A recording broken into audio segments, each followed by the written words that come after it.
I'm not going to spend £800 for somebody to do something that I can easily do. Gosh, the anticipation.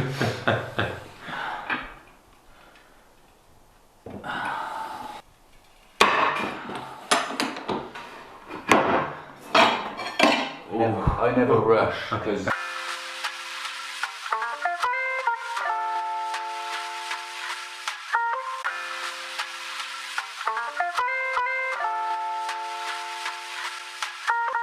we'll start with that. Thank you very much.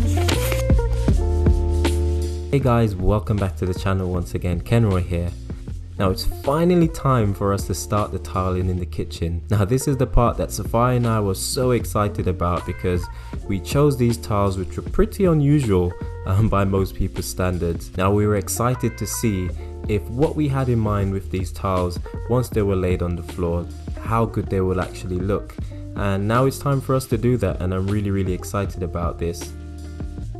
Now by this point Sapphire was back at home and she was recovering after being in hospital for a period of time, so of course my hands were completely full with helping to care for her as well as looking after her two girls. You know, so I was super busy around this time. Part of the reason why these videos are coming out slightly later than I would have wanted them is because we've been so busy with so many different things at home. I'm super excited to share with you all the process of us actually getting the tiles down on the floor, and in my humble opinion they look absolutely amazing. Right, so that's your centre line. And I can tell you now you're going to have one there with a cut. Yeah. So you're going to have a relatively equal cut either side, which is what you want. That's acceptable. This old Victorian cottage used to have some quarry tiles down on the floor, which I've removed in a previous video. You can check the links out above.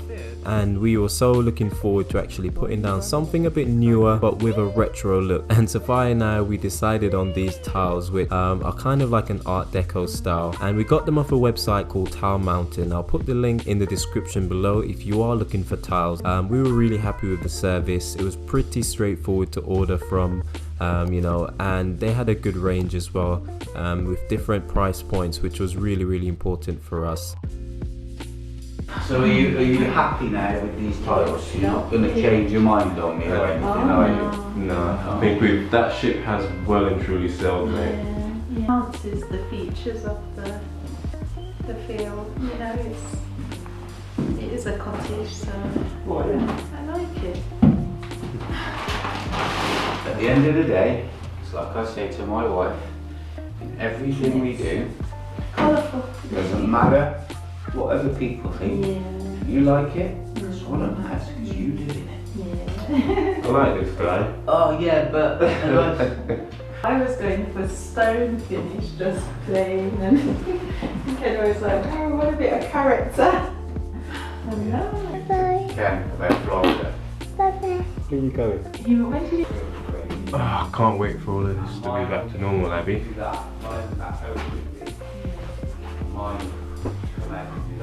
So I'm gonna have to raise this up because every time I walk under it now that the floor has been raised a little, my head gets smashed against the bottom of there. So I'm gonna have to remove a couple of those chain links and raise it up a bit before I have to end up going to A&E. So if you're new to this channel guys, please do us a huge favor and hit that subscribe button. We really do appreciate it. We're trying to make it to 1,000 subscribers, the magic number as it were, and we'd really love your support. So please don't forget to like, comment and subscribe to this channel, as Sapphire and I, we continue to share our journey as we renovate this old Victorian cottage and turn it from a house into our dream home. So I hope you guys enjoy this video because we certainly enjoy the experience of making it, and keep an eye out for the future videos that will be coming. Now we've been trying our best to upload 2 videos a week, which of course isn't easy with your normal day-to-day life, but with the amount of content that we've got recorded, I figured it would be the best way for us to actually get the content out to you guys.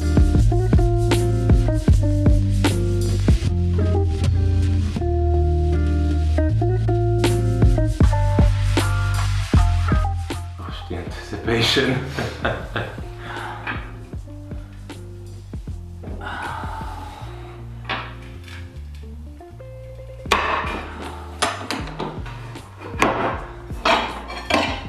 I never rush, because if you do it too hard, break the tile badly, and then it's no good. I'd rather just take time.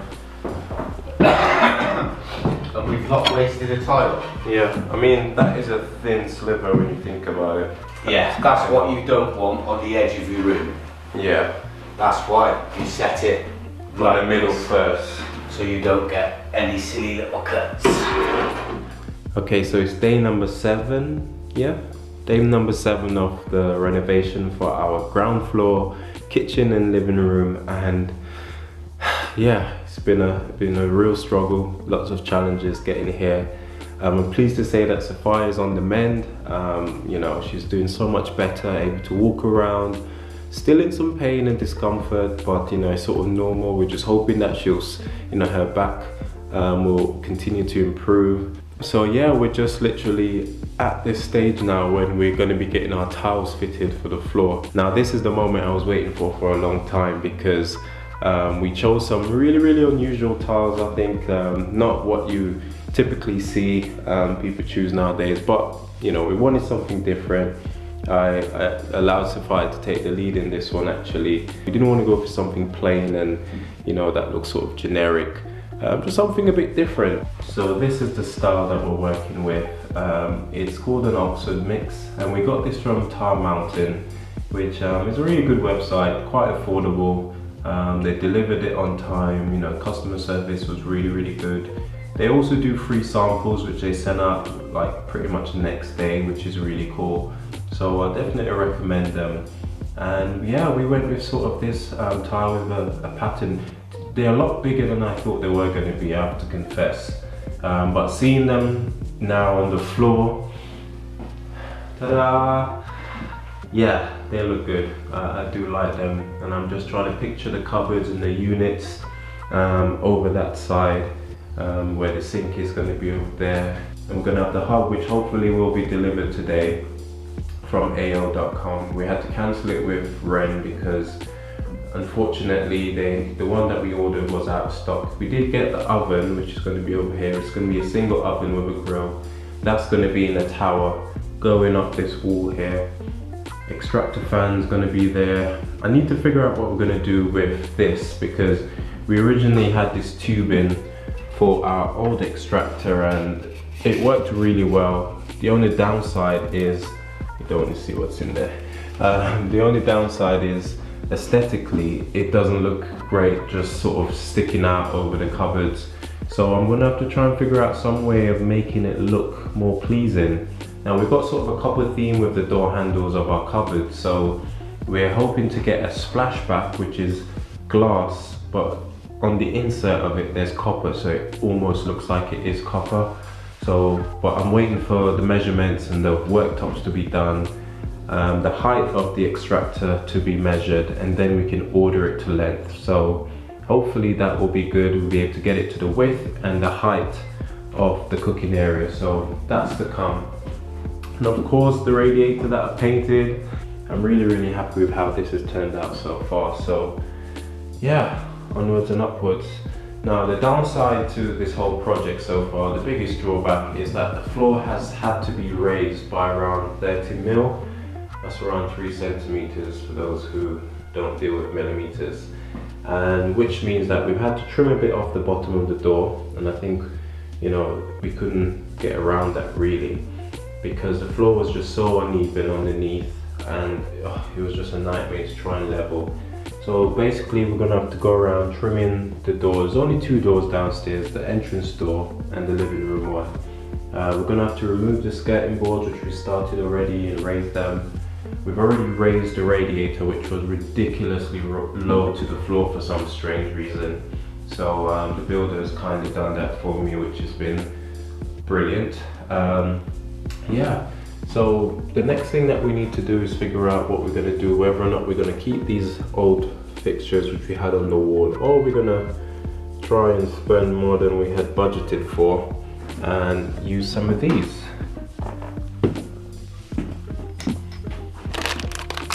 Okay, no idea why that's on the gas cooker. So like I said, we've got sort of a copper theme going with the handles of the doors. So I went online naturally looking to see if we can get some replacement for the wall plugs and sockets to sort of match the color.